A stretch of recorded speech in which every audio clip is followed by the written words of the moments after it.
समस्त को प्रभु जीशु कृष्ण मध्यम नाम आंतरिक नमस्कार।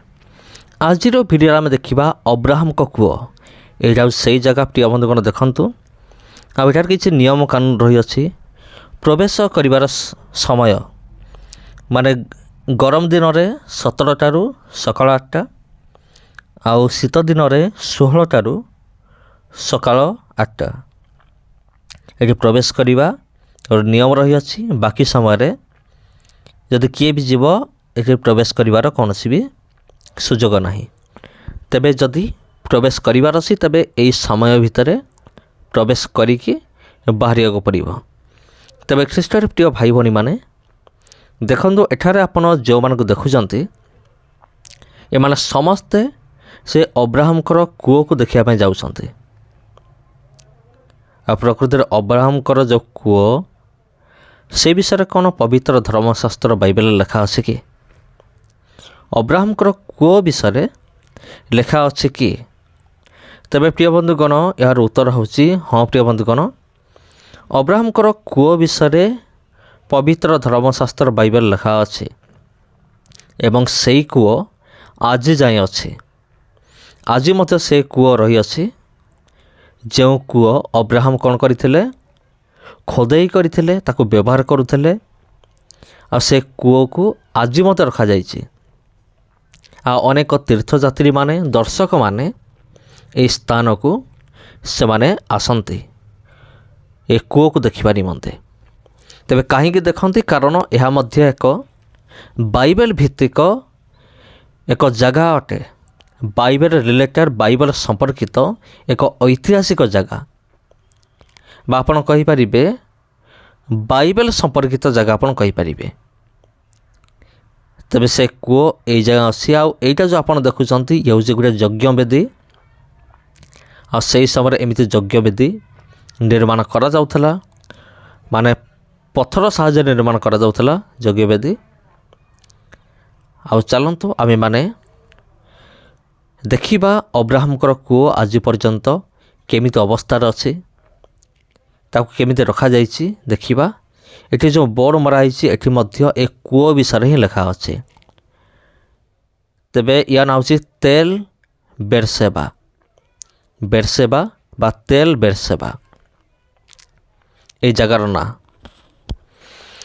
तेबे प्रिय बंधुगण चलंतु आमे माने पवित्र धर्मशास्त्र बाइबल राम देखिबा।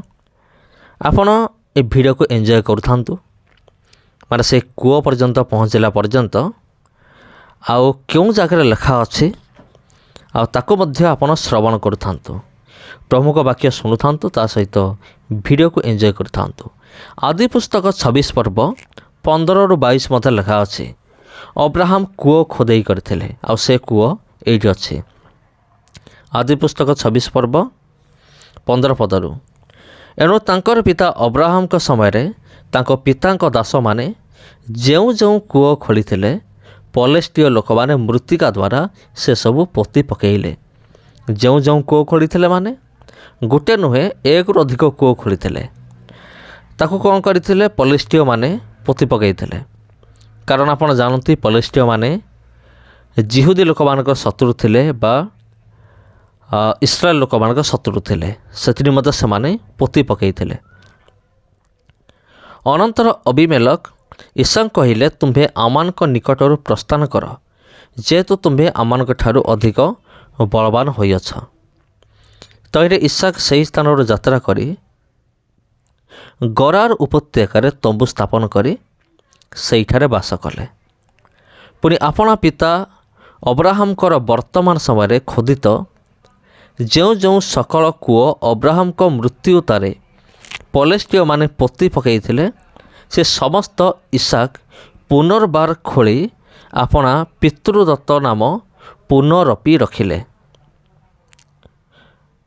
आउ ईसांकर दास माने सेही उपत्यका खोली स्रोतबाही कूप प्राप्त हेले। आपण देखुतांतु कारण अल्प समय पर आमे माने से कूओ को आमे माने देखिबा। तहिरे गरार देशीय पशुपालक माने ईसांकर पशुपालक मान सहित विवाद करी कहले ए जल आम मानकर एणु से कूपर नाम एसक विवाद रखिले ଯେହେତୁ ସେମାନେ ତାଙ୍କ ସହିତ ବିବାଦ କଲେ। ଅନନ୍ତର ତାଙ୍କର ଦାସମାନେ ଆଉ ଏକ କୂପ ଖୋଳନ୍ତେ ସେମାନେ ତହିଁ ପାଇଁ ମଧ୍ୟ ବିବାଦ କଲେ। ତ ଇସାକ ତହିଁର ନାମ ସିକ୍ନା ଶତ୍ରୁତା ରଖିଲେ। ପୁଣି ସେ ସ୍ଥାନରୁ ପ୍ରସ୍ଥାନ କରି ଅନ୍ୟ ଏକ କୂପ ଖୋଳିଲେ। ତହିଁ ନିମନ୍ତେ ସେମାନେ ବିବାଦ ନ କରିବାରୁ ତହିଁର ନାମ ରହୋବତ ପ୍ରଶସ୍ତ ସ୍ଥାନ ରଖିଲେ। କାରଣ ସେ କହିଲେ, ଏବେ ସଦାପ୍ରଭୁ ଆମମାନଙ୍କୁ ସ୍ଥାନ ଦେଲେ, ଆମ୍ଭେମାନେ ଦେଶରେ ବର୍ଦ୍ଧିଷ୍ଣୁ ହେବା। ତେବେ ଲେଖା ଅଛି, ଅନନ୍ତର ସେ ସେହି ସ୍ଥାନରୁ ବେର୍ସେବାକୁ ଗଲେ। ତେବେ ଖ୍ରୀଷ୍ଟରେ ପ୍ରିୟ ଭାଇ ଏବଂ ଭଉଣୀମାନେ, ଏହି ସ୍ଥାନ ନାଁ ହେଉଛି ବେର୍ସେବା। ଆଉ ଆଜି ଏହାକୁ କୁହାଯାଏ ତେଲ ବେର୍ସେବା ବୋଲି କୁହାଯାଏ। ତେବେ ଅବ୍ରାହମ ମାନେ ଇସାଙ୍କର ପିତା ବା ଇସାଙ୍କର ବାପା ଆମେ କହିପାରିବା, ସେ କିଛି କୂଅକୁ ଖୋଦେଇ କରିଥିଲେ, ଖୋଳିଥିଲେ, ଆଉ ଯେଉଁଟାକି ଆଜି ଆମେମାନେ ଦେଖୁଅଛୁ। ଏଇଟା ହେଉଛି ସେଇ କୂଅ। ଦେଖନ୍ତୁ ପୁରା ପାଖାପାଖି ଆମେ ଅଛୁ। ଦେଖନ୍ତୁ ପ୍ରିୟ ବନ୍ଧୁଗଣ, ଏକ୍ଜାକ୍ଟଲି ଇଏ ହେଉଛି ସେଇ କୂଅ।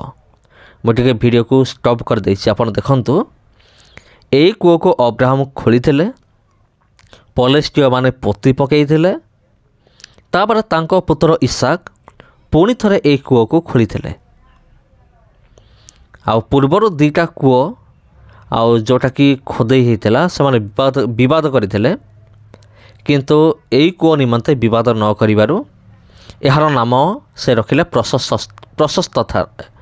ପ୍ରଶସ୍ତ ସ୍ଥାନ ବୋଲି ରଖିଲେ। ତେବେ ପ୍ରିୟ ବନ୍ଧୁଗଣ, କୂଅର ଭିତର ପାଖ ମଧ୍ୟ ଆମେ ଟିକେ ଦେଖିନେବା, ମାନେ କେମିତି। ଦେଖନ୍ତୁ ପ୍ରିୟ ବନ୍ଧୁଗଣ, ଇଏ ହେଉଛି କୂଅ। ଉପରେ ଏମିତି ଗୋଟେ ଆବରଣ ଦିଆଯାଇଛି, ଆଉ ସୁରକ୍ଷା ନିମନ୍ତେ, ମାନେ କିଏ ଯେମିତି କୂଅ ଭିତରେ ନ ପଡ଼େ। କାରଣ ଆଜିକାଲି ମାନେ ବାଇ ମିଷ୍ଟେକ୍ ଗଳି ପଡ଼ନ୍ତି ଲୋକମାନେ। ଯଦି ଏଠାରେ ଯାଉ ଯାଉ କୌଣସି ତୀର୍ଥଯାତ୍ରୀ ଯଦି ଭିତରେ ପଡ଼ିଗଲା ମାନେ ବହୁତ ପ୍ରୋବ୍ଲେମ୍ ହେଇଯିବ। ସେଥିପାଇଁ ଉପରେ ଏକ ଆବରଣ ଦିଆଯାଇଛି, ଯେପରି କେହି ବିପଦଗ୍ରସ୍ତ ନ ହୁଏ। ଲୋକମାନେ ଦେଖିପାରିବେ ଆରାମରେ, କିନ୍ତୁ କୌଣସି ବିପଦ ନାହିଁ। ଆଉ ଏଇ ସମସ୍ତେ ଆପଣ ଯେଉଁ ଦେଖୁଛନ୍ତି ଲୋକମାନଙ୍କୁ, ଏମାନେ ଏ କୂଅକୁ ହିଁ କେବଳ ମାତ୍ର ଏ କୂଅକୁ ଦେଖିବା ନିମନ୍ତେ ହିଁ ଆସିଛନ୍ତି। ତାପରେ ପ୍ରିୟ ବନ୍ଧୁଗଣ, ଆଉ ଆମେ ପଢ଼ିପାରିବା ସେ ଆଦି ପୁସ୍ତକ 26 ପର୍ବ ତା'ର 26 ପଦରୁ ବି ଲେଖା ଅଛି। ଆପଣମାନେ ଦେଖୁଥାନ୍ତୁ ଏଇ ଜାଗାକୁ, ଏ ଏରିଆକୁ, ବେର୍ସାବା ଏଇ ଜାଗାକୁ ଦେଖୁଥାନ୍ତୁ, ତା ସହିତ ବାକ୍ୟ ମଧ୍ୟ ଶ୍ରବଣ କରୁଥାନ୍ତୁ। ଆଉ 26ରେ ଏମିତି ଲେଖାଯାଏ, ଏଥି ଉତ୍ତାରେ ଅବିମେଲେକ ଅହୁସତ ନାମକ ଆପଣା ମିତ୍ରକୁ ଓ ଫିକଲ ନାମକ ସେନାପତିକୁ, ଦେଖନ୍ତୁ ଭିଡ଼ିଓକୁ ଆଉ ଥରେ ମୁଁ ପୁସ୍ କରିଦେଇଛି। ମାନେ ଇଏ ହେଉଛି ସେଇ କୂଅ, ଦୂରରୁ ଦେଖିଲେ ଏମିତି ଦେଖାଯାଏ। ତେବେ ଚାଲନ୍ତୁ ଆମେମାନେ କଣ୍ଟିନ୍ୟୁ କରିବା। ଫିକଲ ନାମକ ସେନାପତିକି ସଙ୍ଗରେ ଘେନି ଗରାର ଠାରୁ ଇସାଙ୍କ ନିକଟକୁ ଗଲେ। ତ ଇସାକ ସେମାନଙ୍କୁ କହିଲେ, ତୁମେମାନେ ତ ମୋତେ ଘୃଣା କରୁଅଛ, ପୁଣି ଆପଣମାନଙ୍କ ମଧ୍ୟରୁ ମୋତେ ଦୂର କରି ଦେଇଥିଲ। ଏବେ ମୋ ନିକଟକୁ କି ନିମନ୍ତେ ଆସିଲ? ତେଣୁ ସେମାନେ ଉତ୍ତର କଲେ, ସଦାପ୍ରଭୁ ତୁମର ସହାୟ ଅଟନ୍ତି, ଏହା ଆମେମାନେ ସ୍ପଷ୍ଟ ଦେଖିଲୁ। ହାଲେଲୁୟା। ଏ ତ କହିଲୁ, ଆମମାନଙ୍କ ମଧ୍ୟରେ ଗୋଟିଏ ରାଣ ଥାଉ ଓ ଆମମାନଙ୍କ ସହିତ ତୁମର ଏହି ଏକ ନିୟମ ହେଉ। ତେବେ ପ୍ରିୟ ବନ୍ଧୁଗଣ, 28 ପଦରେ ଏମିତି ଲେଖା ଅଛି, ଆଉ ଆମେମାନେ ଯେପରି ତୁମକୁ ସ୍ପର୍ଶ କରିନାହୁଁ ଓ ତୁମର ମଙ୍ଗଳ ବିନୁ ଆଉ କିଛି କରିନାହୁଁ, ବରଞ୍ଚ ତୁମକୁ ଶାନ୍ତିରେ ବିଦାୟ କରିଅଛୁ, ସେହିପରି ତୁମେ ଆମମାନଙ୍କୁ ହିଂସା କରିବ ନାହିଁ। ତୁମେ ତ ସଦାପ୍ରଭୁଙ୍କର ଆଶୀର୍ବାଦ ପାତ୍ର। ସେତେବେଳେ ଇସାକ ସେମାନଙ୍କ ପାଇଁ ଭୋଜ ପ୍ରସ୍ତୁତ କରନ୍ତୁ, ସେମାନେ ଭୋଜନ ପାନ କଲେ। ତେବେ ପ୍ରିୟ ବନ୍ଧୁଗଣ, ଅନନ୍ତର ସେମାନେ ଶୀଘ୍ର ପ୍ରଭାତରେ ଉଠି ପରସ୍ପର ଶପଥ କଲେ। ପୁଣି ଇସାକ ସେମାନଙ୍କୁ ବିଦାୟ କରନ୍ତୁ, ସେମାନେ କୁଶଳରେ ତାଙ୍କ ନିକଟରୁ ପ୍ରସ୍ଥାନ କଲେ। ତେବେ ପ୍ରିୟ ବନ୍ଧୁଗଣ, ତାପରେ ଲେଖା ଅଛି, ସେହିଦିନ ଇସାଙ୍କର ଦାସମାନେ ଆସି ଆପଣମାନଙ୍କ ଖୋଦିତ କୂପ ବିଷୟରେ ସମ୍ବାଦ ଦେଇ ତାଙ୍କୁ କହିଲେ, ଜଳ ପାଇଲୁ। ହଁ ପ୍ରିୟ ବନ୍ଧୁଗଣ, ଜଳ ପାଇଲୁ। କାରଣ ଇସାକୁ ପୁନର୍ବାର ଖୋଦେଇ କରିଥିଲେ। ଆଉ ଏହେତୁ ସେଇ କୂପର ନାମ ସେବା ରଖିଲେ। ପୁଣି ଆଜି ଯାଏ ସେହି ସ୍ଥାନ ନାମ ବେର୍ସାବା ନାମରେ ଖ୍ୟାତ ଅଟେ। ତେବେ ବେରସାବା ସେଥିପାଇଁ ଏ ଜାଗାର ନାଁ ହେଉଛି ବେରସେବା। ଆଉ ଆଧୁନିକ ନାଁ ହେଉଛି ୟାକୁ ଦିଆଯାଇଛି ଆଜିକାଲି ଯେଉଁ ମଡ଼ର୍ଣ୍ଣ ବା ଆଧୁନିକ ନାଁ ୟାର ଅଟେ ତେଲ ବେରସେବା। ତେବେ ତେଲ ବେରସେବା ବେରସେବା କୌଣସି ଅଲଗା ନୁହେଁ, ଗୋଟିଏ ଜାଗା ଅଟେ। ଆପଣ ବିଲକୁଲ ବି କନଫ୍ୟୁଜ୍ ହୁଅନ୍ତୁ ନାହିଁ, କାରଣ ଦୁଇଟା ଯାକ ହେଉଛି ଗୋଟିଏ ତେଲ ବେରସେବା। ତେବେ ଖ୍ରୀଷ୍ଟରେ ପ୍ରିୟ ଭାଇ ଭଉଣୀମାନେ, এই ଜାଗା ଆପଣଙ୍କୁ କିପରି ଲାଗିଲା କମେଣ୍ଟ କରିକି ନିଶ୍ଚିନ୍ତ ଭାବରେ ଜଣାଇବେ। ତେବେ ପ୍ରିୟ ବନ୍ଧୁଗଣ, ଏମିତି ଅନେକ ବାଇବେଲ ରିଲେଟେଡ଼ ପ୍ରମାଣ ଗୁଡ଼ିକ ରହିଅଛି। ଆଜି ମଧ୍ୟ ଏ ସ୍ଥାନ ଗୁଡ଼ିକ ରହିଅଛି, ଜାଗା ଗୁଡ଼ିକ ରହିଅଛି। ଆଉ ବାଇବେଲ ରିଲେଟେଡ଼ ଅନେକ ଜାଗା ଗୁଡ଼ିକ ରହିଅଛି, ଯାହା ପ୍ରମାଣ ଦିଏ ଯେ ବାଇବେଲ ଏକ ସତ୍ୟ ପୁସ୍ତକ ଅଟେ, ଯାହା ପ୍ରମାଣ ଦିଏ ବାଇବେଲ ପରମେଶ୍ୱରଙ୍କର ମୁଖ ନିଃସୃତ ବାକ୍ୟ ଅଟେ। ତେବେ ଖ୍ରୀଷ୍ଟରେ ପ୍ରିୟ ଭାଇ ଏବଂ ଭଉଣୀମାନେ, এই ଜାଗାର ନାଁ ହେଉଛି ବେରସେବା। ଆଉ ଥରେ ମୁଁ କହିଦେଉଛି, ଯାହାର ଆଧୁନିକ ନାଁ ହେଉଛି ତେଲ ବେରସେବା। ତେବେ এই ଜାଗା ଆପଣଙ୍କୁ କିପରି ଲାଗୁଛି କମେଣ୍ଟ କରିକି ନିଶ୍ଚିତ ଭାବରେ ଜଣାନ୍ତୁ। ଆଉ ଯଦି ଭିଡ଼ିଓ ଭଲ ଲାଗିଥାଏ ଭିଡ଼ିଓକୁ ନିଶ୍ଚିତ ଭାବରେ ସେୟାର କରନ୍ତୁ। ଯଦି ଚ୍ୟାନେଲକୁ ଆପଣ ପ୍ରଥମ ଥର ପାଇଁ ଭିଜିଟ୍ କରୁଛନ୍ତି ଚ୍ୟାନେଲକୁ ସବସ୍କ୍ରାଇବ୍ କରନ୍ତୁ ପ୍ରିୟ ବନ୍ଧୁଗଣ। ଆଉ ଏମିତି ଭିଡ଼ିଓ ପାଇବା ନିମନ୍ତେ ଏହି ଚ୍ୟାନେଲକୁ ସବସ୍କ୍ରାଇବ୍ କରିକି ରଖିଥାନ୍ତୁ।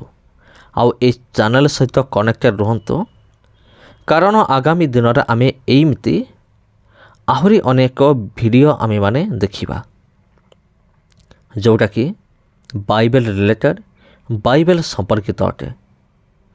ତେବେ ଖ୍ରୀଷ୍ଟରେ ପ୍ରିୟ ଭାଇ ଏବଂ ଭଉଣୀମାନେ, ଭିଡ଼ିଓ ଦେଖିଥିବାରୁ ଆପଣମାନଙ୍କୁ ଅଶେଷ ଅଶେଷ ଧନ୍ୟବାଦ। ଏବଂ ଆପଣମାନଙ୍କୁ ଗୋଟିଏ ରିକ୍ୱେଷ୍ଟ, ଯେଉଁମାନେ ଏମିତି ଜାଗା ଗୁଡ଼ିକ ଦେଖିବା ପାଇଁ ଇଚ୍ଛା ପ୍ରକାଶ କରୁଛନ୍ତି, ଏ ଭିଡ଼ିଓକୁ ଆପଣ ସେମାନଙ୍କ ପାଖକୁ ସେୟାର କରନ୍ତୁ। ଯେଉଁମାନେ ଇଚ୍ଛା କରୁଛନ୍ତି କେବଳ ସେମାନଙ୍କ ପାଖକୁ ହିଁ ସେୟାର କରନ୍ତୁ, ଅନ୍ୟମାନଙ୍କୁ ନୁହେଁ।